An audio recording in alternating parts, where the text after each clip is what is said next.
أعوذ بالله من الشيطان الرجيم. بسم الله الرحمن الرحيم. ألف لام ميم. ذلك الكتاب لا ريب فيه هدى للمتقين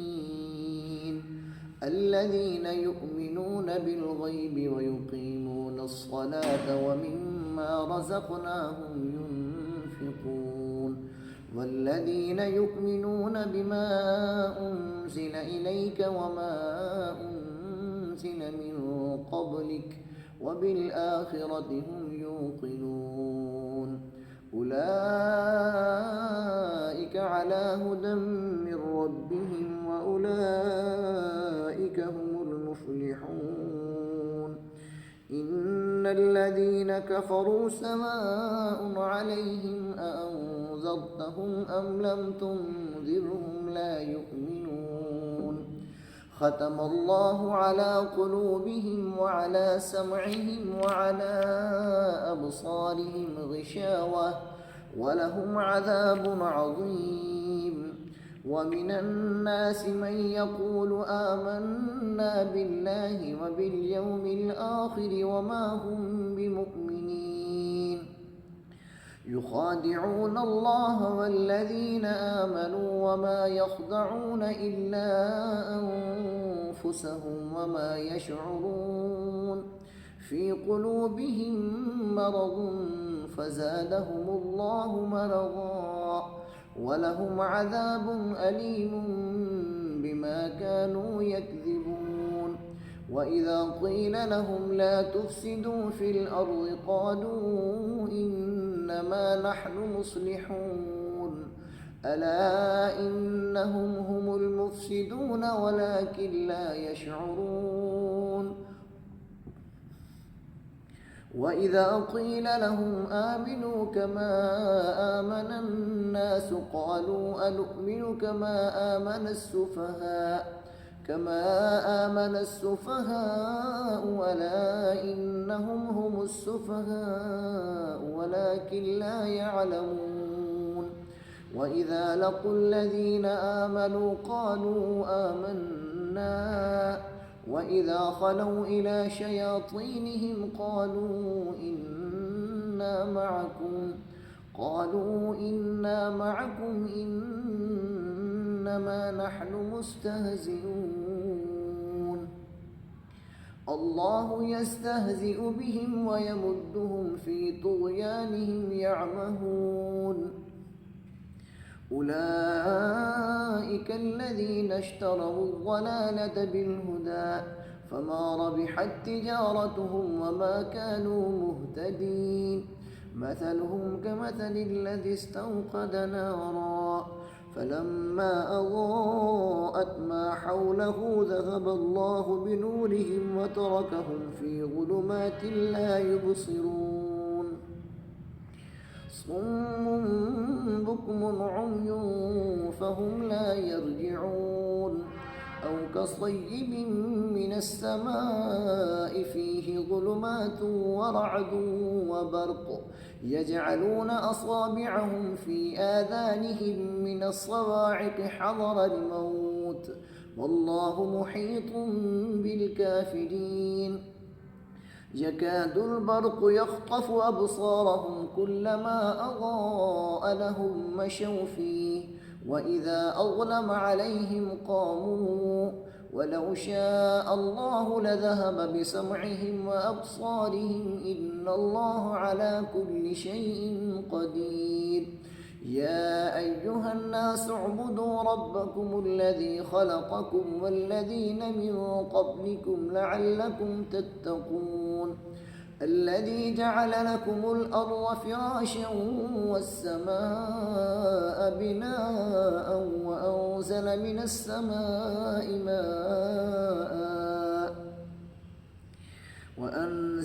السماء ماء فأخرج به من الثمرات رزقا لكم فلا تجعلوا لله أندادا وأنتم تعلمون وإن كنتم في ريب مما نزلنا على عبدنا فأتوا بسورة من مثله وادعوا شهداءكم من دون الله إن كنتم صادقين فإن لم تفعلوا ولن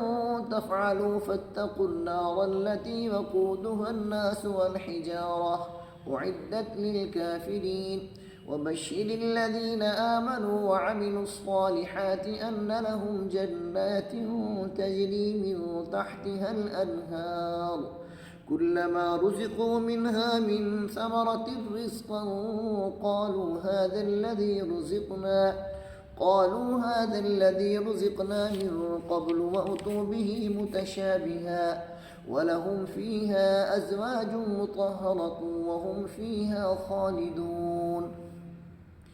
إن الله لا يستحيي أن يضرب مثلا ما بعوضة فما فوقها فأما الذين آمنوا فيعلمون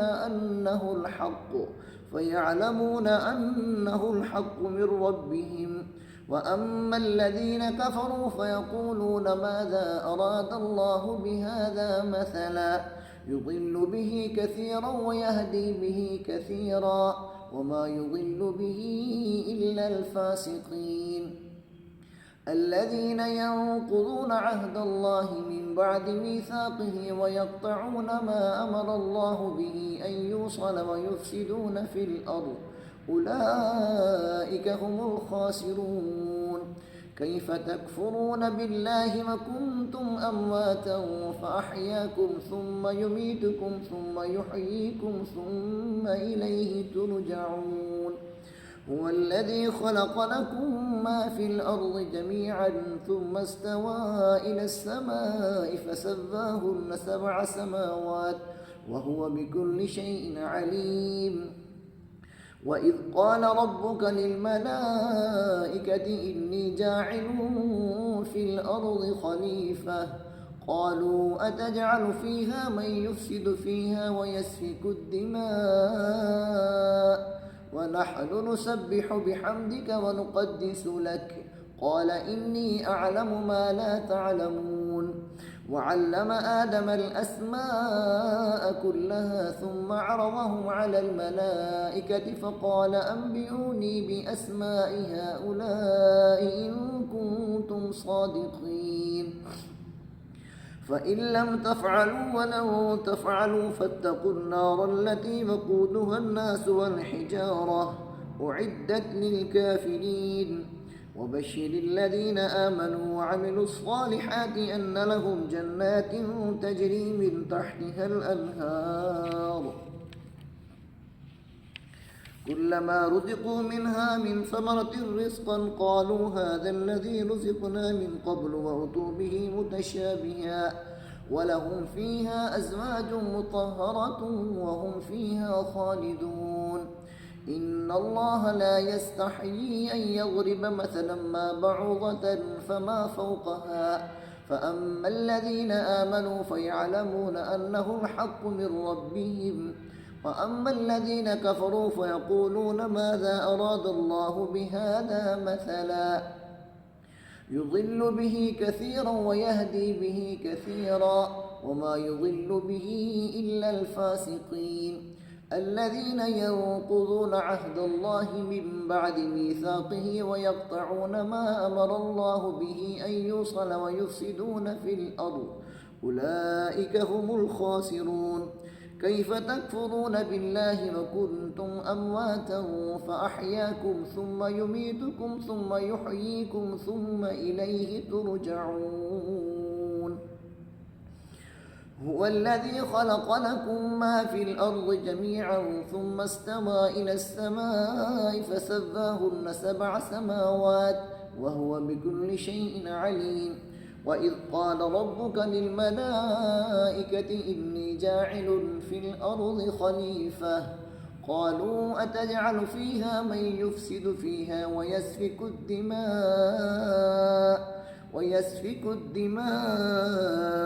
ونحن نسبح بحمدك ونقدس لك قال إني أعلم ما لا تعلمون وعلم آدم الأسماء كلها ثم عرضهم على الملائكة فقال أنبئوني بأسماء هؤلاء إن كنتم صادقين. قالوا سبحانك لا علم لنا إلا ما علمتنا إنك أنت العليم الحكيم. قال يا آدم أنبئهم بأسمائهم فلما أنبأهم بأسمائهم قال ألم أقل لكم إني أعلم غيب السماوات والأرض وأعلم ما تبدون وما كنتم تكتمون. وإذ قلنا للملائكة اسجدوا لآدم فسجدوا إلا إبليس أبى واستكبر وكان من الكافرين. وقلنا يا آدم اسكن أنت وزوجك الجنة وكلا منها رغدا حيث شئتما ولا تقربا هذه الشجرة فتكونا من الظالمين. فأزلهما الشيطان عنها فأخرجهما مما كانا فيه وقلنا اهبطوا بعضكم لبعض عدو ولكم في الأرض مستقر ومتاع إلى حين. فتلقى آدم من ربه كلمات فتاب عليه إنه هو التواب الرحيم. قل اهبطوا منها جميعا بعضكم لبعض عدو فإما يأتينكم مني هدى فمن اتبع هداي فلا خوف عليهم ولا هم يحزنون. والذين كفروا وكذبوا بآياتنا أولئك أصحاب النار هم فيها خالدون. يا بني إسرائيل اذكروا نعمتي التي أنعمت عليكم وأوفوا بعهدي أوف بعهدكم وإياي فارهبون. وآمنوا بما أنزلت مصدقا لما معكم ولا تكونوا أول كافر به ولا تشتروا بآياتي ثمنا قليلا وإياي فاتقون. ولا تلبسوا الحق بالباطل وتكتموا الحق وأنتم تعلمون. وأقيموا الصلاة وآتوا الزكاة واركعوا مع الراكعين. أتأمرون الناس بالبر وتنسون أنفسكم وأنتم تتلون الكتاب أفلا تعقلون. واستعينوا بالصبر والصلاة وإنها لكبيرة إلا على الخاشعين الذين يظنون أنهم ملاقو ربهم وأنهم إليه راجعون. يا بني إسرائيل اذكروا نعمتي التي أنعمت عليكم وأني فضلتكم على العالمين. واتقوا يوما لا تجزي نفس عن نفس شيئا ولا يقبل منها شفاعة ولا يؤخذ منها عدل ولا هم ينصرون. وإذ نجيناكم من آل فرعون يسومونكم سوء العذاب يذبحون أبناءكم ويستحيون نساءكم وفي ذلكم بلاء من ربكم عظيم. وإذ فرقنا بكم البحر فأنجيناكم وأغرقنا آل فرعون وأنتم تنظرون. ثم بعثناكم من بعد موتكم لعلكم تشكرون. وظللنا عليكم الغمام وأنزلنا ثم عفونا عنكم من بعد ذلك لعلكم تشكرون. وإذ آتينا موسى الكتاب والفرقان لعلكم تهتدون. وإذ قال موسى لقومه يا قوم إنكم ظلمتم أنفسكم باتخاذكم العجل فتوبوا إلى بارئكم فاقتلوا أنفسكم ذلكم خير لكم عند بارئكم فتاب عليكم إنه هو التواب الرحيم. وإذ قلتم يا موسى لن نؤمن لك حتى نرى الله جهرة فأخذتكم الصاعقة وأنتم تنظرون. ثم بعثناكم من بعد موتكم لعلكم تشكرون. وظللنا عليكم الغمام وأنزلنا عليكم المن والسلوى كلوا من طيبات ما رزقناكم وما ظلمونا ولكن كانوا أنفسهم يظلمون وإذ قلنا ادخلوا هذه القرية فكلوا منها حيث شئتم رغدا وادخلوا الباب سجدا وقولوا حطة نغفر لكم خطاياكم وسنزيد المحسنين فبدل الذين ظلموا قولا غير الذي قيل لهم فأنزلنا على الذين ظلموا رجزا من السماء بما كانوا يفسقون.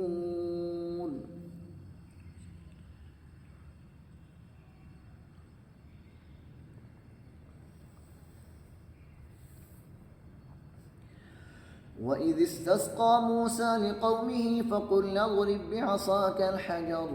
فانفجرت منه 12 عينا قد علم كل أناس مشربهم كلوا واشربوا من رزق الله ولا تعثوا في الأرض مفسدين وإذ قلتم يا موسى لن نصبر على طعام واحد فادع لنا ربك يخرج لنا مما تنبت الأرض من بقلها وقثائها وفومها وعدسها وبصلها قال أتستبدلون الذي هو أدنى بالذي هو خير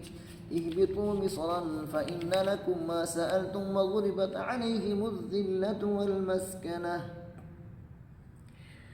وباءوا بغضب من الله ذلك بأنهم كانوا يكفرون بآيات الله ويقتلون النبيين بغير الحق ذلك بما عصوا وكانوا يعتدون إن الذين آمنوا والذين هادوا والنصارى والصابئين من آمن بالله واليوم الآخر وعمل صالحا فلهم أجرهم عند ربهم ولا خوف عليهم ولا هم يحزنون وإذ أخذنا ميثاقكم ورفعنا فوقكم الطور خذوا ما آتيناكم بقوة واذكروا ما فيه لعلكم تتقون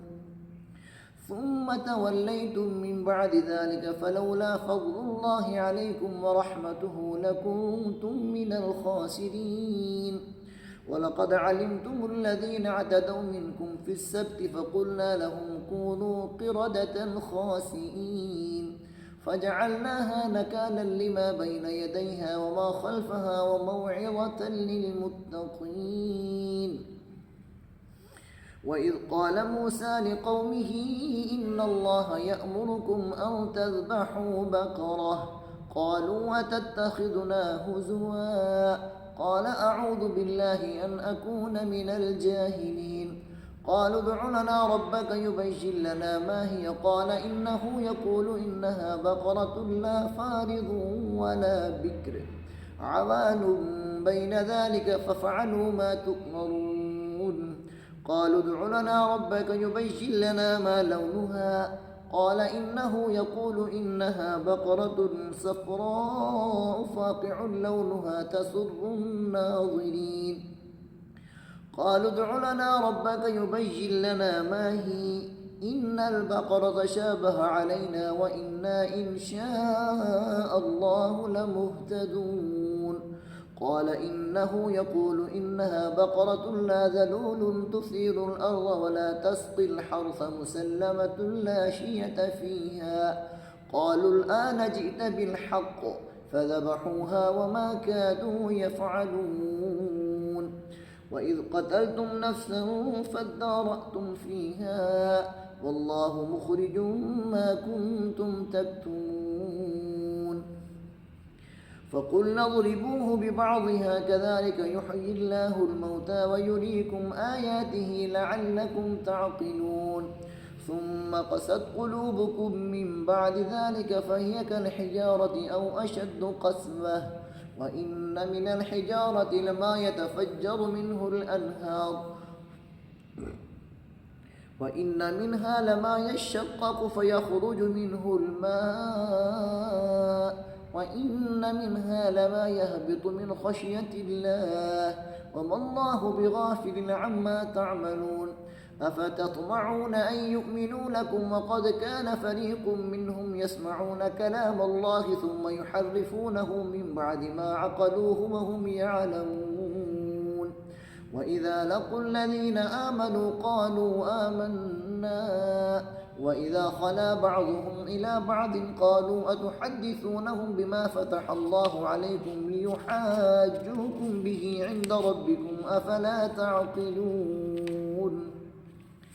أولا يعلمون أن الله يعلم ما يسرون وما يعلنون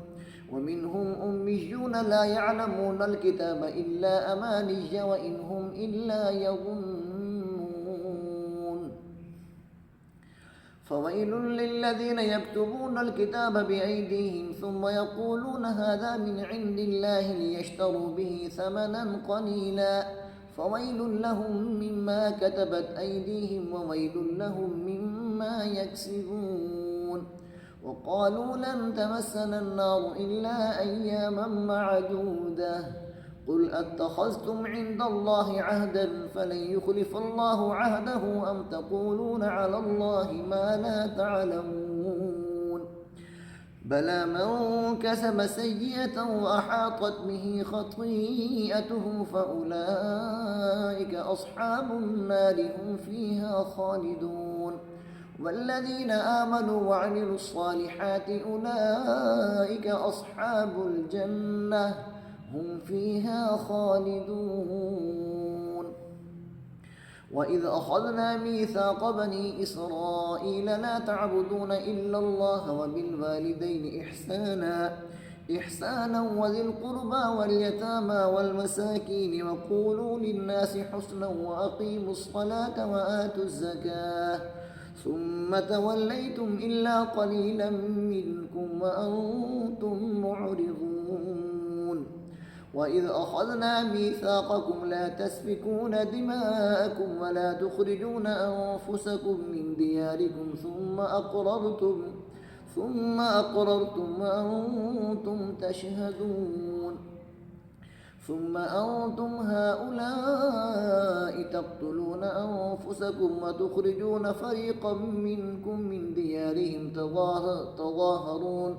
تظاهرون عليهم بالإثم والعدوان وإن يأتوكم أسارى تفادوهم وهو محرم عليكم إخراجهم أفتؤمنون ببعض الكتاب وتكفرون ببعض فما جزاء من يفعل ذلك منكم إلا خزي في الحياة الدنيا ويوم القيامة يردون إلى أشد العذاب وما الله بغافل عما تعملون أولئك الذين اشتروا الحياة الدنيا بالآخرة فلا يخفف عنهم العذاب ولا هم ينصرون ولقد آتينا موسى الكتاب وقفينا من بعده بالرسل وآتينا عيسى ابن مريم البينات وأيدناه بروح القدس أفكلما جاءكم رسول بما لا تهوى أنفسكم استكبرتم ففريقا كذبتم وفريقا تقتلون وقالوا قلوبنا غلف بل لعنهم الله بكفرهم فقليلا ما يؤمنون ولما جاءهم كتاب من عند الله مصدق لما معهم وكانوا من قبل يستفتحون على الذين كفروا فلما جاءهم ما عرفوا كفروا به فلعنة الله على الكافرين بئس ما اشتروا به أنفسهم أن يكفروا بما أنزل الله بغيا أن ينزل الله من فضله على من يشاء من عباده فباءوا بغضب على غضب وللكافرين عذاب مهين وإذا قيل لهم آمنوا بما أنزل الله قالوا نؤمن بما أنزل علينا ويكفرون بما وراءه وهو الحق مصدقا لما معهم قل فلم تقتلون أنبياء الله من قبل إن كنتم مؤمنين ولقد جاءكم موسى بالبينات ثم اتخذتم العجل من بعده وأنتم ظالمون وإذ أخذنا ميثاقكم ورفعنا فوقكم الطور خذوا ما آتيناكم بقوة واسمعوا قالوا سمعنا وعصينا وأشربوا في قلوبهم العجل بكفرهم قل بئس ما يأمركم به إيمانكم إن كنتم مؤمنين قل إن كانت لكم الدار الآخرة عند الله خالصة من دون الناس فتمنوا الموت إن كنتم صادقين ولن يتمنوه أبدا بما قدمت أيديهم والله عليم بالظالمين ولتجدنهم أحرص الناس على حياة ومن الذين أشركوا يود أحدهم لو يعمر 1000 سنة وما هو بمزحزحه من العذاب أن يعمر والله بصير بما يعملون قل من كان عدوا لجبريل فإنه نزله على قلبك بإذن الله مصدقا لما بين يديه وهدى وبشرى للمؤمنين من كان عدوا لله وملائكته ورسله وجبريل وميكال فإن الله عدو للكافرين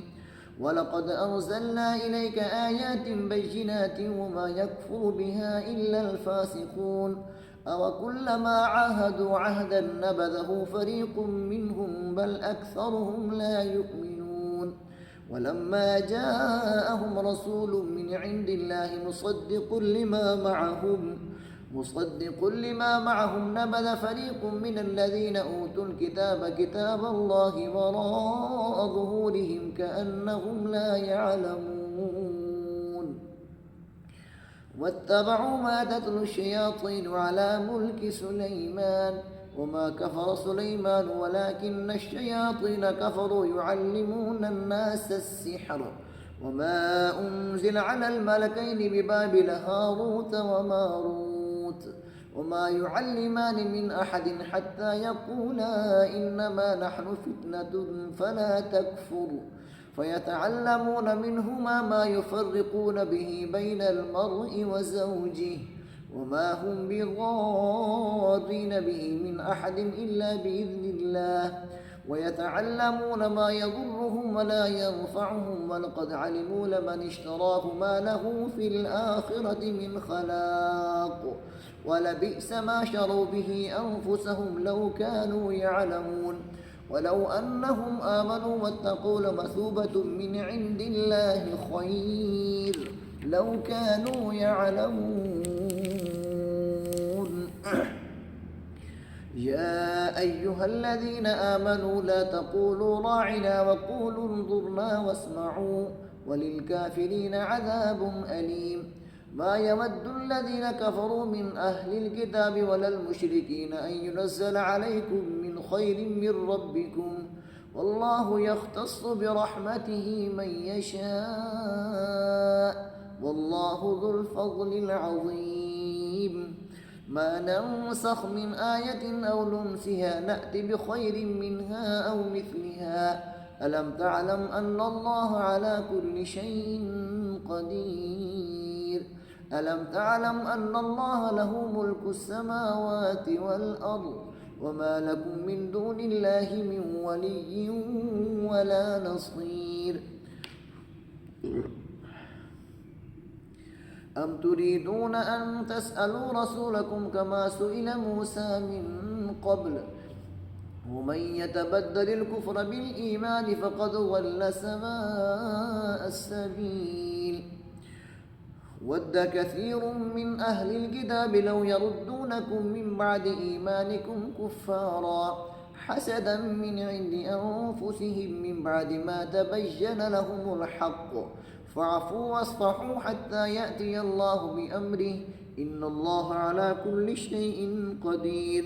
وأقيموا الصلاة وآتوا الزكاة وما تقدموا لأنفسكم من خير تجدوه عند الله إن الله بما تعملون بصير وقالوا لن يدخل الجنة إلا من كان هودا أو نسارا تلك أمانيهم قل هاتوا برهانكم إن كنتم صادقين بلى من أسلم وجهه لله وهو محسن فله أجره عند ربه ولا خوف عليهم ولا هم يحزنون وقالت اليهود ليست النصارى على شيء وقالت النصارى ليست اليهود على شيء وهم يتلون الكتاب كذلك قال الذين لا يعلمون مثل قولهم فالله يحكم بينهم يوم القيامة فيما كانوا فيه يختلفون ومن أظلم ممن منع مساجد الله أن يذكر فيها اسمه وسعى في خرابها أولئك ما كان لهم أن يدخلوها إلا خائفين لهم في الدنيا خزي ولهم في الآخرة عذاب عظيم ولله المشرق والمغرب فأينما تولوا فثم وجه الله إن الله واسع عليم وقالوا اتخذ الله ولدا سبحانه بل له ما في السماوات والأرض كل له قانتون بديع السماوات والأرض وإذا قضى أمرا فإنما يقول له كن فيكون وقال الذين لا يعلمون لولا يكلمنا الله أو تأتينا آية كذلك قال الذين من قبلهم مثل قولهم تشابهت قلوبهم قد بينا الآيات لقوم يوقنون إنا أرسلناك بالحق بشيرا ونذيرا ولا تسأل عن أصحاب الجحيم ولن ترضى عنك اليهود ولا النصارى حتى تتبع ملتهم قل إن هدى الله هو الهدى ولئن اتبعت أهواءهم بعد الذي جاءك من العلم ما لك من الله من ولي ولا نصير الذين آتيناهم الكتاب يتلونه حق تلاوته أولئك يؤمنون به ومن يكفر به فأولئك هم الخاسرون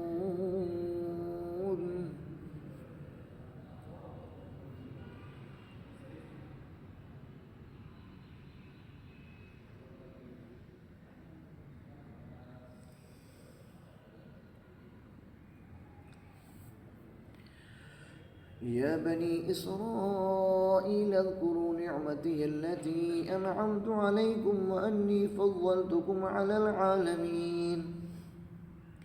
واتقوا يوما لا تجزي نفس عن نفس شيئا ولا يقبل منها عدل ولا تنفعها شفاعة ولا هم ينصرون وإذ ابتلى إبراهيم ربه بكلمات فأتمهن قال إني جاعلك للناس إماما قال ومن ذريتي قال لا ينال عهد الظالمين وإذ جعلنا البيت مثابة للناس وأمنا واتخذوا من مقام إبراهيم مصلى وعهدنا إلى إبراهيم وإسماعيل أن طهرا بيتي للطائفين والعاكفين والركع السجود وإذ قال إبراهيم رب اجعل هذا بلدا آمنا وارزق أهله من الثمرات من آمن منهم بالله واليوم الآخر قال ومن كفر فأمتعه قليلا ثم أضطره إلى عذاب النار وبئس المصير وإذ يرفع إبراهيم القواعد من البيت وإسماعيل ربنا تقبل منا إنك أنت السميع العليم ربنا واجعلنا مسلمين لك ومن ذريتنا أمة مسلمة لك وأرنا مناسكنا وتب علينا إنك أنت التواب الرحيم ربنا وابعث فيهم رسولا منهم يتلو عليهم آياتك ويعلمهم الكتاب والحكمة ويزكيهم إنك أنت العزيز الحكيم ومن يرغب عن ملة إبراهيم إلا من سفه نفسه ولقد اصطفيناه في الدنيا وإنه في الآخرة لمن الصالحين إذ قال له ربه أسلم قال أسلمت لرب العالمين ووصى بها إبراهيم بنيه ويعقوب يا بني إن الله اصطفى لكم الدين فلا تموتن إلا وأنتم مسلمون أم كنتم شهداء إذ حضر يعقوب الموت إذ قال لبنيه ما تعبدون من بعدي قالوا نعبد إلهك وإله آبائك إبراهيم وإسماعيل وإسحاق إلها واحدا ونحن له مسلمون تلك أمة قد خلت لها ما كسبت ولكم ما كسبتم ولا تسألون عما كانوا يعملون وقالوا كونوا هودا أو نصارى تهتدوا قل بل ملة إبراهيم حنيفا وما كان من المشركين قولوا آمنا بالله وما أنزل إلينا وما أنزل إلى إبراهيم وإسماعيل وإسحاق ويعقوب والأسباط وما أوتي موسى وعيسى وما أوتي النبيون من ربهم لا نفرق بين أحد منهم ونحن له مسلمون فإن آمنوا بمثل ما آمنتم به فقد اهتدوا وإن تولوا فإنما هم في شقاق فسيكفيكهم الله وهو السميع العليم صبغة الله ومن أحسن من الله صبغة ونحن له عابدون قل أتحاجوننا في الله وهو ربنا وربكم ولنا أعمالنا ولكم أعمالكم ونحن له مخلصون أم تقولون إن إبراهيم وإسماعيل وإسحاق ويعقوب والأسباط كانوا هودا أو نصارى قل أأنتم أعلم أم الله ومن أظلم ممن كتم شهادة عنده من الله وما الله بغافل عما تعملون تلك أمة قد خلت لها ما كسبت ولكم ما كسبتم ولا تسألون عما كانوا يعملون سيقول السفهاء من الناس ما ولاهم عن قبلتهم التي كانوا عليها قل لله المشرق والمغرب يهدي من يشاء إلى صراط مستقيم وكذلك جعلناكم أمة وسطا لتكونوا شهداء على الناس ويكون الرسول عليكم شهيدا وما جعلنا القبلة التي كنت عليها إلا لنعلم من يتبع الرسول ممن ينقلب على عقبيه وإن كانت لكبيرة إلا على الذين هدى الله وما كان الله ليضيع إيمانكم إن الله بالناس لرؤوف رحيم قد نرى تقلب وجهك في السماء فلنولينك قبلة ترضاها فول وجهك شطر المسجد الحرام وحيث ما كنتم فولوا وجوهكم شطره وإن الذين أوتوا الكتاب ليعلمون أنه الحق من ربهم وما الله بغافل عما يعملون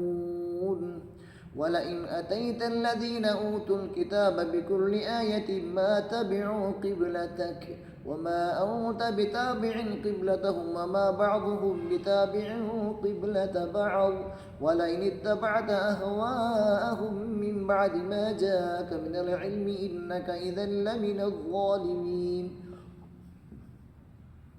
الذين آتيناهم الكتاب يعرفونه كما يعرفون أبناءهم وإن فريقا منهم ليكتمون الحق وهم يعلمون الحق من ربك فلا تكونن من الممترين ولكل وجهة هو موليها فاستبقوا الخيرات أينما تكونوا يأتي بكم الله جميعا إن الله على كل شيء قدير ومن حيث خرجت فول وجهك شطر المسجد الحرام وإنه للحق من ربك وما الله بغافل عما تعملون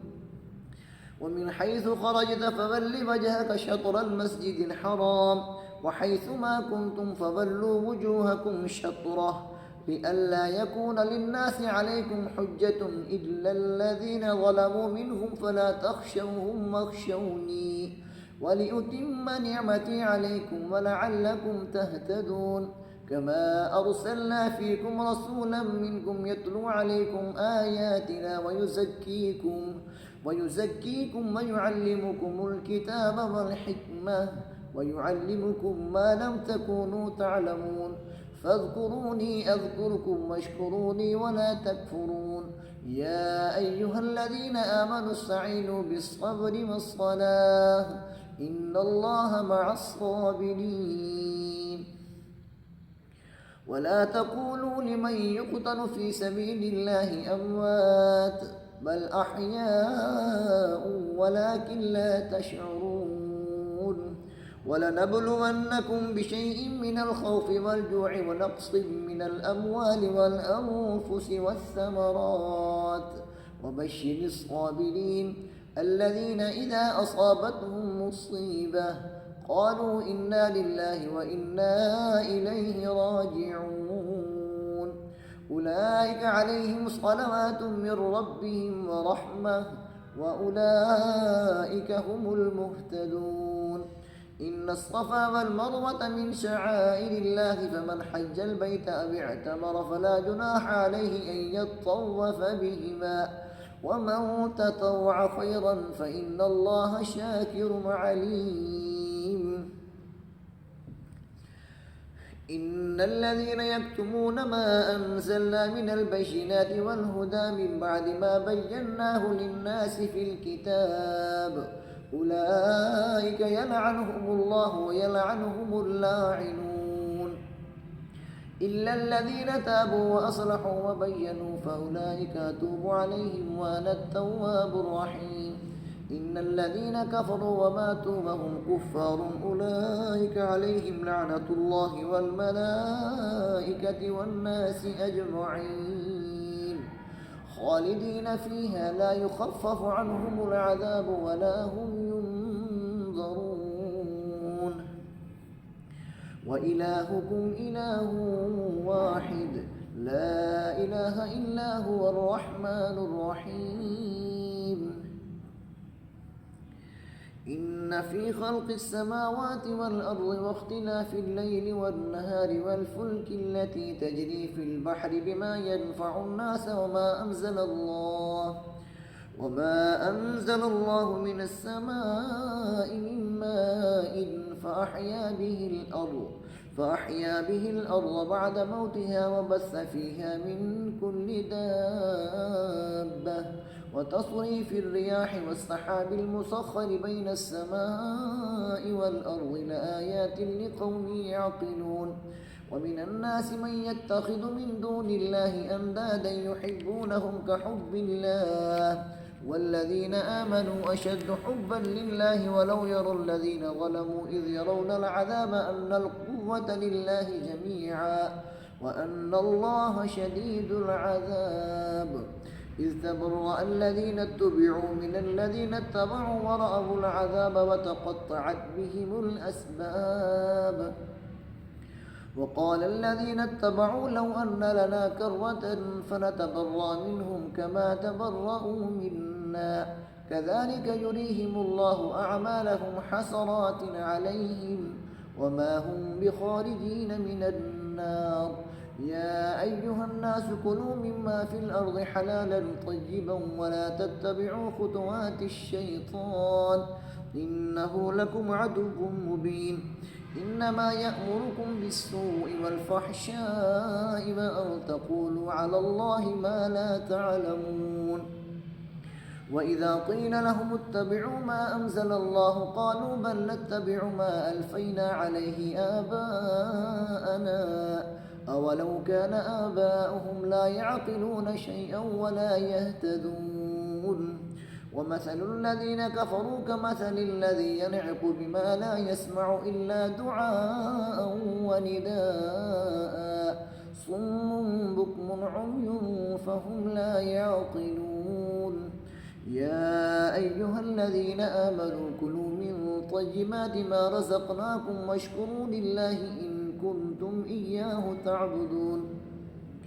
إنما حرم عليكم الميتة والدم ولحم الخنزير وما أهل به لغير الله فمن اضطر غير باغ ولا عاد فلا إثم عليه إن الله غفور رحيم إن الذين يكتمون ما أنزل الله من الكتاب ويشترون به ثمنا قليلا أولئك ما يأكلون في بطونهم إلا النار ولا يكلمهم الله يوم القيامة ولا يزكيهم ولهم عذاب أليم أولئك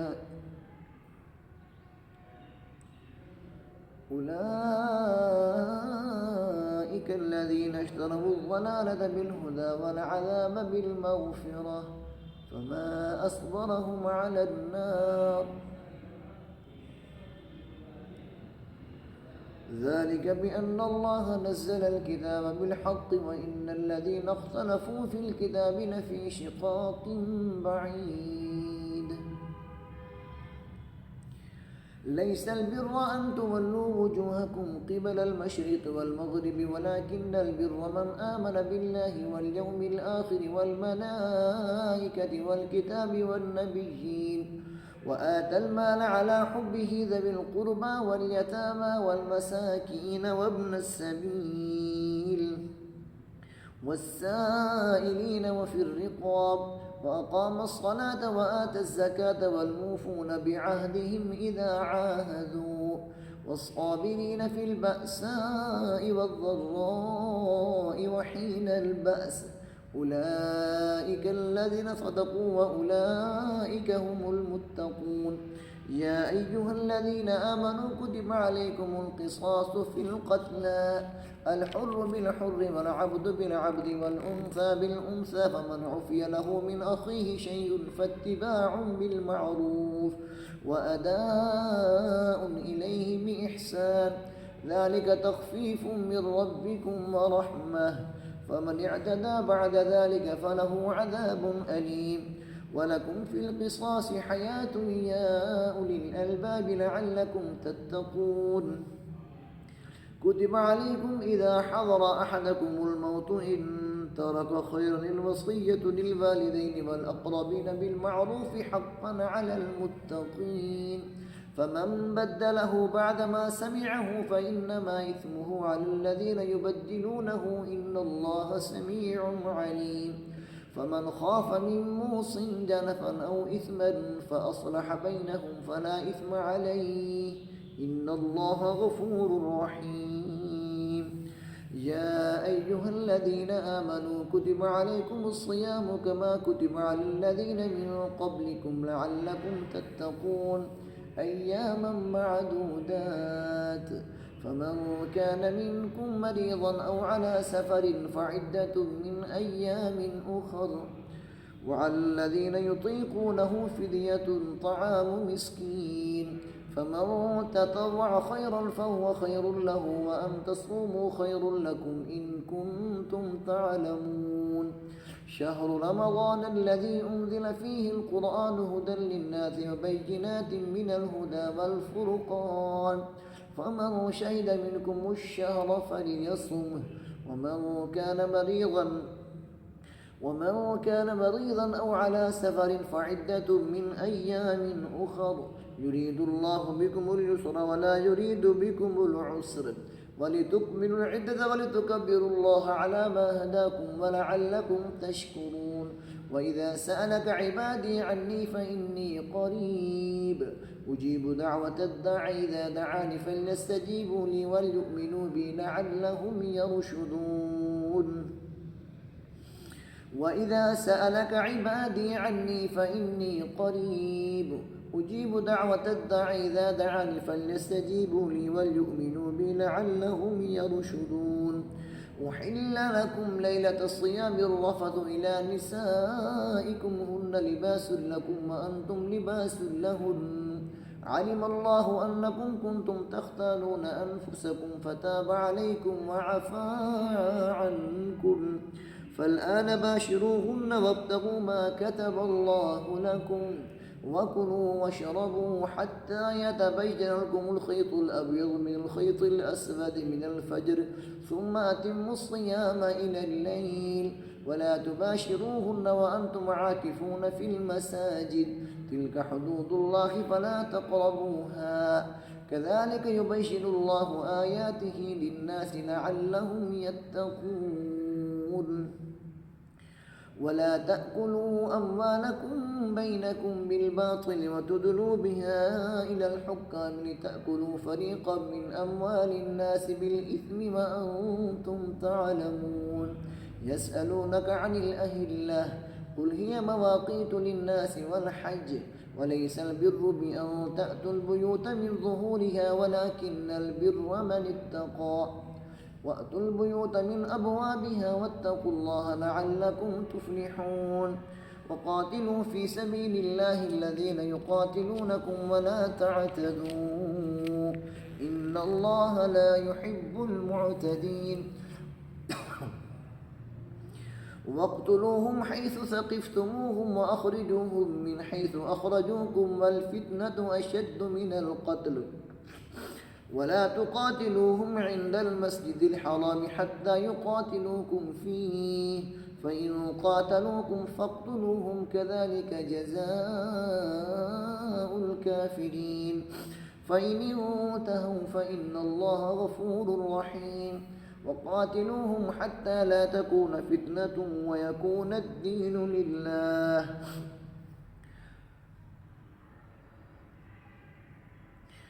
فقاتلوهم حتى لا تكون فتنة ويكون الدين لله فإن انتهوا فلا عدوان إلا على الظالمين الشهر الحرام بالشهر الحرام والحرمات قصاص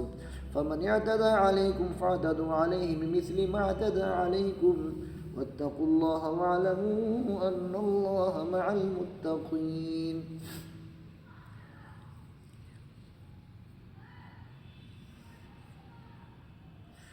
وأنفقوا في سبيل الله ولا تلقوا بأيديكم إلى التهلكة وأحسنوا إن الله يحب المحسنين وأتموا الحج والعمرة لله فإن أحصرتم فما استيسر من الهدي ولا تحلقوا رؤوسكم حتى يبلغ الهدي محله فمن كان منكم مريضا أو به أذى من رأسه ففدية من صيام أو صدقة أو نسك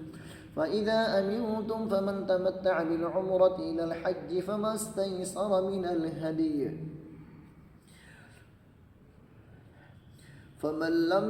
فمن لم يجد فصيام 3 أيام في الحج و7 إذا رجعتم تلك 10 كاملة ذلك لمن لم يكن أهله حاضر المسجد الحرام واتقوا الله واعلموا أن الله شديد العقاب الحج أشهر معلومات فمن فرض فيهن الحج فلا رفث ولا فسوق ولا جدال في الحج وما تفعلوا من خير يعلمه الله وتزودوا فإن خير الزاد التقوى واتقون يا أولي الألباب ليس عليكم جناح أن تبتغوا فضلا من ربكم فإذا أفضتم من عرفات فاذكروا الله عند المشعر الحرام واذكروه كما هداكم وإن كنتم من قبله لمن الضالين ثم أفيضوا من حيث أفاض الناس واستغفروا الله إن الله غفور رحيم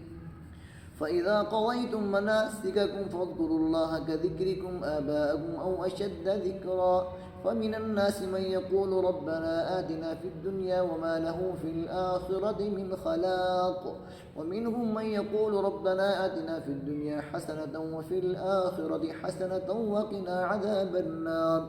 أولئك لهم نصيب مما كسبوا والله سريع الحساب واذكروا الله في أيام معدودات فمن تعجل في يومين فلا إثم عليه ومن تأخر فلا إثم عليه لمن اتقى واتقوا الله واعلموا أنكم إليه تحشرون ومن الناس من يعجبك قوله في الحياة الدنيا ويشهد الله على ما في قلبه وهو ألد الخصام وإذا تولى سعى في الأرض ليفسد فيها ويهلك الحرث والنسل والله لا يحب الفساد وإذا قيل له اتق الله أخذته العزة بالإثم فحسبه جهنم ولبئس المهاد ومن الناس من يجري نفسه ابتغاء مرضات الله والله رؤوف بالعباد يا أيها الذين آمنوا ادخلوا في السلم كافة ولا تتبعوا خطوات الشيطان إنه لكم عدو مبين فإن زللتم من بعد ما جاءتكم البينات فاعلموا أن الله عزيز حكيم هل ينظرون إلا أن يأتيهم الله في ظلل من الغمام والملائكة وقضي الأمر وإلى الله ترجع الأمور سل بني إسرائيل كم آتيناهم من آية بينة ومن يبدل نعمة الله من بعد ما جاءته فإن الله شديد العقاب زجن للذين كفروا الحياة الدنيا ويسخرون من الذين آمنوا والذين اتقوا فوقهم يوم القيامة والله يرزق من يشاء بغير حساب كان الناس أمة واحدة فبعث الله النبيين مبشرين ومنذرين وأنزل معهم الكتاب بالحق ليحكم بين الناس فيما اختلفوا فيه وما اختلف فيه إلا الذين أوتوه من بعد ما جاءتهم البينات بغيا بينهم فهدى الله الذين آمنوا لما اختلفوا فيه من الحق بإذنه والله يهدي من يشاء إلى صراط مستقيم أم حسبتم أن تدخلوا الجنة ولما يأتكم مثل الذين خلوا من قبلكم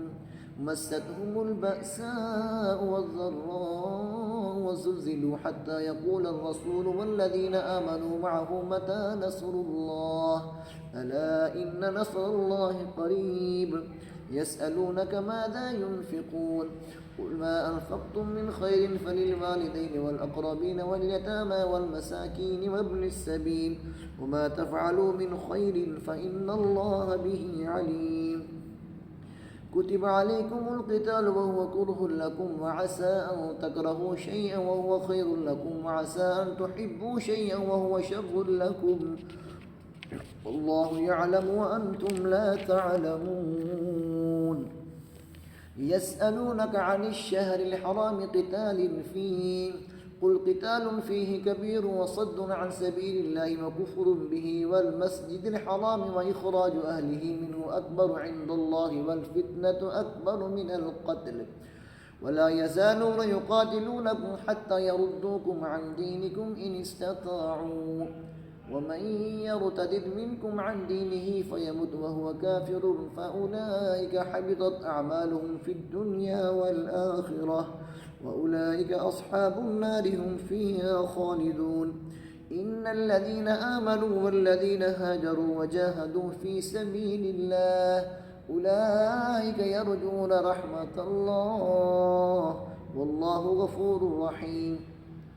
يسألونك عن الخمر والميسر قل فيهما إثم كبير ومنافع للناس وإثمهما أكبر من نفعهما ويسألونك ماذا ينفقون قل العفو كذلك يبين الله لكم الآيات لعلكم تتفكرون في الدنيا والآخرة ويسألونك عن اليتامى قل إصلاح لهم خير وإن تخالطوهم فإخوانكم والله يعلم المفسد من المصلح ولو شاء الله لأعنتكم إن الله عزيز حكيم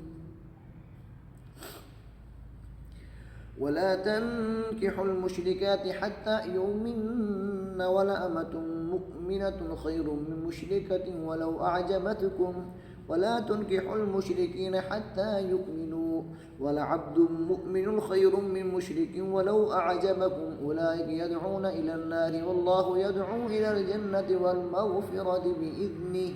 ويبين آياته للناس لعلهم يتذكرون ويسألونك عن المحيض قل هو أذى فاعتزلوا النساء في المحيض ولا تقربوهن حتى يطهرن فإذا تطهرن فأتوهن من حيث أمركم الله إن الله يحب التوابين ويحب المتطهرين نساءكم حرث لكم فاتوا حرثكم أن شئتم وقدموا لأنفسكم واتقوا الله واعلموا أنكم ملاقوه وبشر المؤمنين ولا تجعلوا الله عرضة لأيمانكم أن تبروا وتتقوا وتصلحوا بين الناس والله سميع عليم لا يؤاخذكم الله باللغو في أيمانكم ولكن يؤاخذكم بما كسبت قلوبكم والله غفور حليم للذين يؤلون من نسائهم تربص 4 أشهر فإن فاءوا فإن الله غفور رحيم وإن عزموا الطلاق فإن الله سميع عليم والمطلقات يتربصن بأنفسهن 3 قروء ولا يحل لهن أن يكتمن ما خلق الله في أرحامهن إن كن يؤمن بالله واليوم الآخر وبعولتهن أحق بردهن في ذلك إن أرادوا إصلاحا ولهن مثل الذي عليهن بالمعروف وللرجال عليهن درجة والله عزيز حكيم الطلاق 2 مرتان فإمساك بمعروف أو تسريح بإحسان ولا يحل لكم أن تأخذوا مما آتيتموهن شيئا إلا أن يخافا ألا يقيما حدود الله فإن خفتم ألا يقيما حدود الله فلا جناح عليهما فيما افتدت به تلك حدود الله فلا تعتدوها ومن يتعد حدود الله فأولئك هم الظالمون فإن طلقها فلا تحل له من بعد حتى تنكح زوجا غيره فإن طلقها فلا جناح عليهما أن يتراجعا إن ظنا أن يقيما حدود الله وتلك حدود الله يبينها لقوم يعلمون وإذا طلقتم النساء فبلغن أجلهن فأمسكوهن بمعروف أو سرحوهن بمعروف ولا تمسكوهن ضرارا لتعتدوا ومن يفعل ذلك فقد ظلم نفسه ولا تتخذوا آيات الله هزوا واذكروا نعمة الله عليكم وما أنزل عليكم من الكتاب والحكمة يعظكم به واتقوا الله واعلموا أن الله بكل شيء عليم وإذا طلقتم النساء فبلغن أجلهن فلا تعضلوهن أن ينكحن أزواجهن إذا تراضوا بينهم بالمعروف ذلك يوعظ به من كان منكم يؤمن بالله واليوم الآخر ذلكم أزكى لكم وأطهر والله يعلم وأنتم لا تعلمون والوالدات يرضعن أولادهن حولين كاملين لمن أراد أن يتم الرضاعة وعلى المولود له رزقهن وكسوتهن بالمعروف لا تكلف نفس إلا وسعها لا تضار والدة بولدها ولا مولود له بولده وعلى الوارث مثل ذلك فإن أرادا فصالا عن تراض منهما وتشاور فلا جناح عليهما أن يتراجعا إن ظنا أن يقيما حدود الله وتلك حدود الله يبينها لقوم يعلمون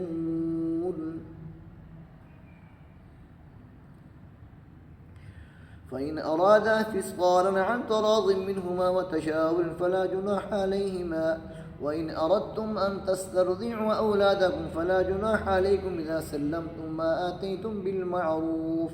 واتقوا الله واعلموا أن الله بما تعملون بصير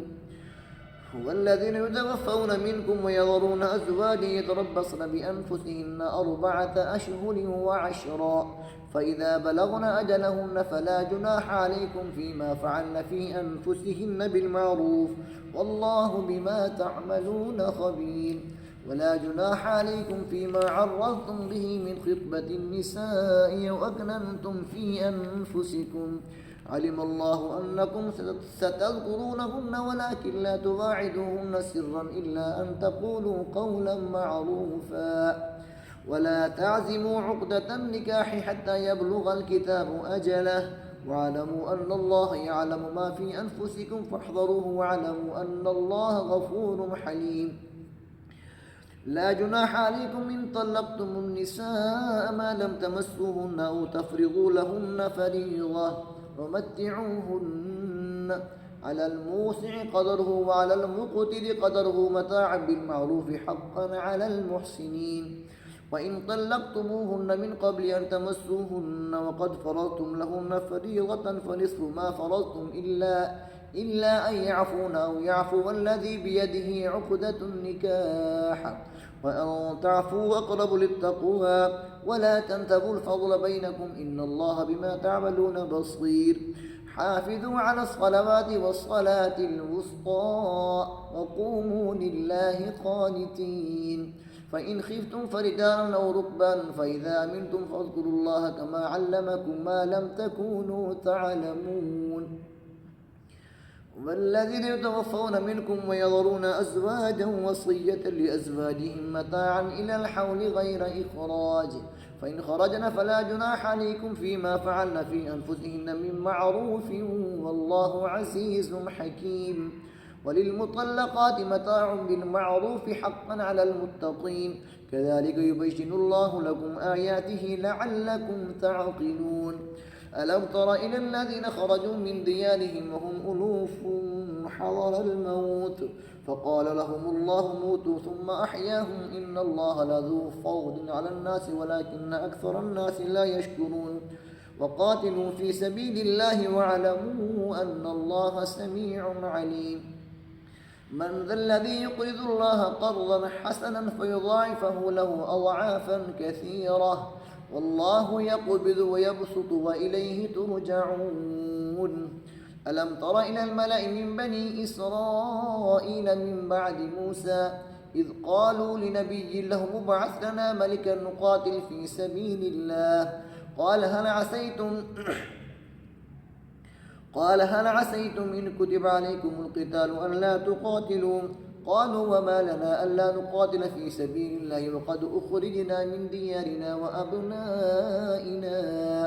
فلما كتب عليهم القتال تولوا إلا قليلا منهم والله عليم بالظالمين. وقال لهم نبيهم إن الله قد بعث لكم طالوت ملكا قالوا أنى يكون له الملك علينا ونحن أحق بالملك منه ولم يؤت سعة من المال قال إن الله اصطفاه عليكم وزاده بسطة في العلم والجسم والله يؤتي ملكه من يشاء والله واسع عليم. وقال لهم نبيهم إن آية ملكه أن يأتيكم التابوت فيه سكينة من ربكم وبقية مما ترك آل موسى وآل هارون تحمله الملائكة إن في ذلك لآية لكم إن كنتم مؤمنين. فلما فصل طالوت بالجنود قال إن الله مبتليكم بنهر فمن شرب منه فليس مني ومن لم يطعمه فإنه مني إلا من اغترف غرفة بيده فشربوا منه إلا قليلا منهم فلما جاوزه هو والذين آمنوا معه قالوا لا طاقة لنا اليوم بجالوت وجنوده قال الذين يظنون أنهم ملاقوا الله كم من فئة قليلة غلبت فئة كثيرة بإذن الله والله مع الصابرين. ولما برزوا لجالوت وجنوده قالوا ربنا أفرغ علينا صبرا وثبت أقدامنا وانصرنا على القوم الكافرين فهزموهم بإذن الله. وقتل داود جالوت وآتاه الله الملك والحكمة وعلمه مما يشاء ولولا دفع الله الناس بعضهم ببعض لفسدت الأرض ولكن الله ذو فضل على العالمين. تلك آيات الله نتلوها عليك بالحق وإنك لمن المرسلين.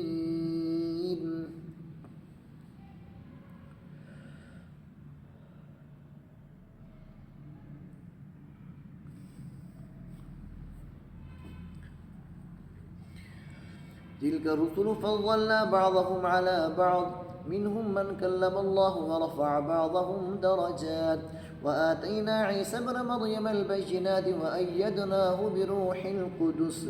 ولو شاء الله ما اقتتل الذين من بعدهم من بعد ما جاءتهم البينات ولكن اختلفوا فمنهم من آمن ومنهم من كفر ولو شاء الله ما اقتتلوا ولكن الله يفعل ما يريد يا أيها الذين آمنوا أنفقوا مما رزقناكم من قبل أن يأتي يوم لا بيع فيه ولا خلة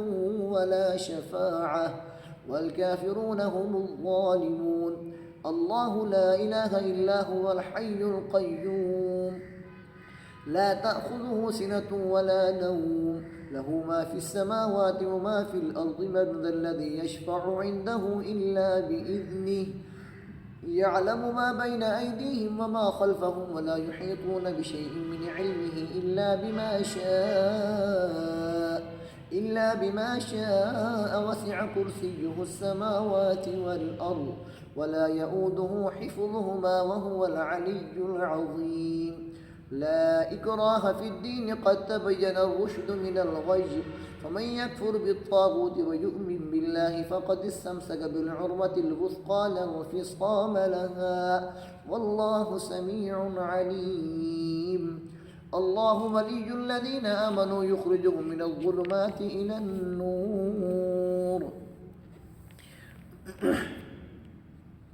والذين كفروا أولياؤهم الطاغوت يخرجونهم من النور إلى الظلمات أولئك أصحاب النار هم فيها خالدون ألم تر إلى الذي حاج إبراهيم في ربه أن آتاه الله الملك إذ قال إبراهيم ربي الذي يحيي ويميت قال أنا أحيي وأميت قال إبراهيم فإن الله يأتي بالشمس من المشرق فأت بها من المغرب فبهت الذي كفر والله لا يهدي القوم الظالمين أو كالذي مر على قرية وهي خاوية على عروشها قال أنى يحيي هذه الله بعد موتها فأماته الله 100 عام ثم بعثه قال كم لبثت قال لبثت يوما أو بعض يوم قال بل لبثت 100 عام فانظر إلى طعامك وشرابك لم يتسنه وانظر إلى حمارك ولنجعلك آية للناس وانظر إلى العظام كيف ننشزها ثم نكسوها لحما فلما تبين له قال أعلم أن الله على كل شيء قدير وإذ قال إبراهيم رب أرني كيف تحيي الموتى قال أولم تؤمن قال بلى ولكن ليطمئن قلبي قال فخذ 4 من الطير فصرهن إليك ثم اجعل على كل جبل منهن جزءا ثم ادعهن يأتينك سعيا واعلم أن الله عزيز حكيم مثل الذين ينفقون أموالهم في سبيل الله كمثل حبة أنبتت 7 سنابل في كل سنبلة 100 حبة والله يضاعف لمن يشاء والله واسع عليم الذين ينفقون أموالهم في سبيل الله ثم لا يتبعون ما أنفقوا منا ولا أذى لهم أجرهم عند ربهم ولا خوف عليهم ولا هم يحزنون قول معروف ومغفرة خير من صدقة يتبعها أذى والله غني حليم يا أيها الذين آمنوا لا تبطلوا صدقاتكم بالمن والأذى كالذي ينفق ماله رئاء الناس ولا يؤمن بالله واليوم الآخر فمثله كمثل صفوان عليه تراب فأصابه وابل فتركه صلدا لا يقدرون على شيء مما كسبوا والله لا يهدي القوم الكافرين ومثل الذين ينفقون أموالهم ابتغاء مرضات الله وتثبيتا من أنفسهم كمثل جنة بربوة أصابها وابل فآتت أكلها ضعفين فإن لم يصبها وابل فطل والله بما تعملون بصير أيود أحدكم أن تكون له جنة من نخيل وأعناب تجري من تحتها الأنهار له فيها من كل الثمرات وأصابه الكبر وله ذرية ضعفاء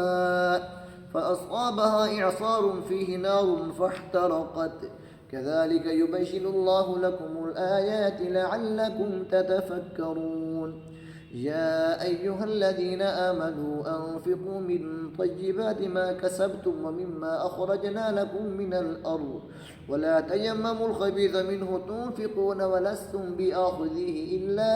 أن تغمضوا فيه واعلموا أن الله غني حميد الشيطان يعدكم الفقر ويأمركم بالفحشاء والله يعدكم مغفرة منه وفضلا والله واسع عليم يؤتي الحكمة من يشاء ومن يؤت الحكمة فقد أوتي خيرا كثيرا وما يذكر إلا أولو الألباب وما أنفقتم من نفقة أو نذرتم من نذر فإن الله يعلمه وما للظالمين من أنصار إن تبدوا الصدقات فنعما هي وإن تخفوها وتؤتوها الفقراء فهو خير لكم ويكفر عنكم من سيئاتكم والله بما تعملون خبير ليس عليك هداهم ولكن الله يهدي من يشاء وما تنفقوا من خير فلأنفسكم وما تنفقون إلا ابتغاء وجه الله وما تنفقوا من خير يوفى إليكم وأنتم لا تظلمون للفقراء الذين أحسنوا في سبيل الله لا يستطيعون ضربا في الأرض يحسبهم الجاهل أغنياء من التعفف تعرفهم بسيماهم لا يسألون الناس إلحافا وما تنفقوا من خير فإن الله به عليم الذين ينفقون أموالهم بالليل والنهار سرا وعلانية فلهم أجرهم عند ربهم ولا خوف عليهم ولا هم يحزنون الذين يأكلون الربا لا يقومون إلا كما يقوم الذي يتخبطه الشيطان من المس ذلك بأنهم قالوا إنما البيع مثل الربا فأحل الله البيع وحرم الربا فمن جاءه موعظة من ربه فانتهى فله ما سلف وأمره إلى الله ومن عاد فأولئك أصحاب النار هم فيها خالدون يمحق الله الربا ويربي الصدقات والله لا يحب كل كفار أثيم إن الذين آمنوا وعملوا الصالحات وقاموا الصلاة وآتوا الزكاة لهم أجرهم عند ربهم ولا خوف عليهم ولا هم يحزنون يا أيها الذين آمنوا اتقوا الله وذروا ما بقي من الربا إن كنتم مؤمنين فإن لم تفعلوا فأذنوا بحرب من الله ورسوله فإن تبتم فلكم رؤوس أموالكم لا تظلمون ولا تظلمون وإن كان ذو عسرة فنذرة إلى ميسرة وأن تصدقوا خير لكم إن كنتم تعلمون واتقوا يوما ترجعون فيه إلى الله ثم توفى كل نفس ما كسبت وهم لا يظلمون يا أيها الذين آمنوا إذا تداينتم بدين إلى أجل مسمى فاكتبوه وليكتب بينكم كاتب بالعدل ولا يأب كاتب أن يكتب كما علمه الله فليكتب وليملل الذي عليه الحق وليتق الله ربه ولا يبخس منه شيئا فإن كان الذي عليه الحق سفيها أو ضعيفا أو لا يستطيع أن يمله فليملل وليه بالعدل واستشهدوا شهيدين من رجالكم فإن لم يكونا رجلين فرجل وامرأتان ممن ترضون من الشهداء أن تضل إحداهما فتذكر إحداهما الأخرى ولا يأبى الشهداء إذا ما دعوا ولا تسأموا أن تكتبوه صغيرا أو كبيرا إلى أجله ذلكم أقسط عند الله وأقوم للشهادة وأدنى ألا ترتابوا إلا أن تكون تجارة حاضرة تديرونها بينكم فليس عليكم جناح ألا تكتبوها وأشهدوا إذا تبايعتم ولا يضار كاتب ولا شهيد وإن تفعلوا فإنه فسوق بكم واتقوا الله ويعلمكم الله والله بكل شيء عليم وإن كنتم على سفر ولم تجدوا كاتبا فرهان مقبوضة فإن أمن بعضكم بعضا فليؤدي الذي اؤتمن أمانته وليتق الله ربه ولا تكتموا الشهادة ومن يكتمها فإنه آثم قلبه والله بما تعملون عليم لله ما في السماوات وما في الأرض وإن تبدوا ما في أنفسكم أو تخفوه يحاسبكم به الله فيغفر لمن يشاء ويعذب من يشاء والله على كل شيء قدير آمن الرسول بما أنزل إليه من ربه والمؤمنون كل آمن بالله وملائكته وكتبه ورسله لا نفرق بين أحد من رسله وقالوا سمعنا وأطعنا غفرانك ربنا وإليك المصير لا يكلف الله نفسا إلا وسعها لها ما كسبت وعليها ما اكتسبت ربنا لا تؤاخذنا إن نسينا أو أخطأنا ربنا ولا تحمل علينا إصرا كما حملته على الذين من قبلنا ربنا ولا تحملنا ما لا طاقة لنا به واعف عنا واغفر لنا وارحمنا أنت مولانا فانصرنا على القوم الكافرين صدق الله العظيم الفاتحة